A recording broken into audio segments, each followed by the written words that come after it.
नमस्कार हरि प्रेमियों, आपका हमारे YouTube चैनल में स्वागत है। सभी दर्शकों को जय श्री कृष्ण। हरि प्रेमियों, कैसे हैं आप? उम्मीद है आप सब अच्छे होंगे। आइए आज की कहानी सुनते हैं। आज की कहानी है अमावस्या और पूर्णिमा, दो बहनों की कथा। हरि प्रेमियों, उससे पहले अगर आप हमारे चैनल पर नए हैं तो प्लीज़ चैनल को सब्सक्राइब ज़रूर कीजिए और बेल आइकॉन को ज़रूर दबा लीजिए ताकि आप तक हमारे सारे नोटिफिकेशन पहुंच सके। हरि प्रेमियों, आपका एक भी सब्सक्राइब हमारे लिए बेहद मायने रखता है। आइए आज की कहानी सुनते हैं। पूर्णिमा और अमावस्या, दो बहनों की कहानी। हरि प्रेमियों, शरद पूर्णिमा की पौराणिक कथा भगवान श्री कृष्ण के द्वारा गोपियों के साथ महारास रचाने से तो जुड़ी ही है। इस दिन का महत्व भगवान श्री कृष्ण से भी जुड़ा हुआ है।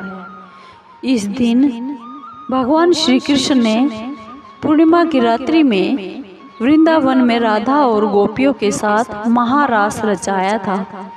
इसलिए इसे रास पूर्णिमा भी कहा जाता है।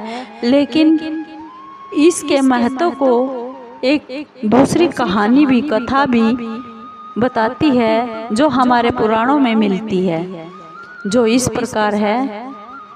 कथा अनुसार बहुत समय पहले एक नगर में एक साहूकार रहता था।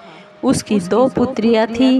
दोनों बेटी पूर्णिमा का व्रत रखती थी, लेकिन छोटी पुत्री हमेशा उस व्रत को अधूरा ही रखती और दूसरी हमेशा पूरी लगन और श्रद्धा और भक्ति के साथ पूरे व्रत का पालन करती थी। कुछ समय के बाद दोनों का विवाह हो गया। विवाह के बाद बड़ी बेटी, जो कि पूरी आस्था और श्रद्धा विश्वास से व्रत रखती थी, उसने बहुत ही सुंदर और स्वस्थ संतान को जन्म दिया। जबकि छोटी बेटी के संतान की बात या तो सिरे ही नहीं चढ़ती थी, या फिर जो संतान जन्मी तो वह जीवित ही नहीं रहती थी। वह बहुत ही परेशान रहने लगी। उसके साथ साथ उसके पति भी बहुत दुखी रहते थे।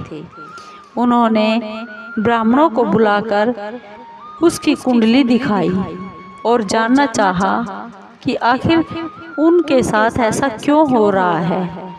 सभी पंडित बुलाए गए। विद्वान पंडितों ने बताया कि इसने पूर्णिमा के अधूरे व्रत किए हैं, कभी पूर्ण किया ही नहीं, इसलिए उसके साथ ऐसा हो रहा है।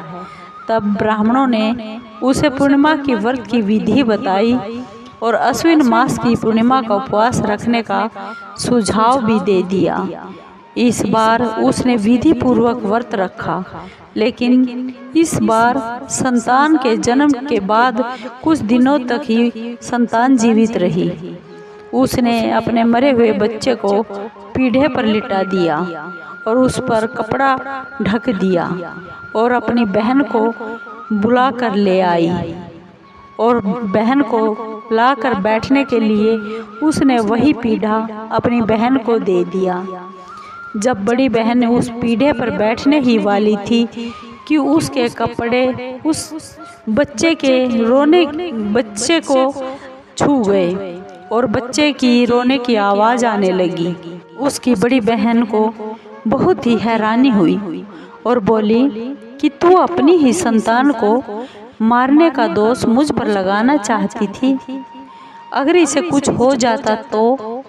तब छोटी बहन ने कहा, यह तो पहले ही से मरा हुआ था। आपके प्रताप से ही यह बच्चा जीवित हुआ है, बस फिर क्या था। पूर्णिमा व्रत की शक्ति का महत्व पूरे नगर में फैल गया और नगर में पूर्णिमा का व्रत विधि विधान से करने का ढिंढोरा पिटवा दिया गया और छोटी बेटी ने भी पूर्णिमा का विधि विधान से व्रत रखा और पूरी आस्था और भक्ति से पूरे व्रत का नियम पालन किया। हरि प्रेमियों, आपको ये वीडियो कैसी लगी? अगर आपको ये वीडियो अच्छी लगी हो तो प्लीज़ लाइक कीजिए, शेयर कीजिए, सब्सक्राइब कीजिए और कमेंट ज़रूर कीजिए। धन्यवाद दोस्तों।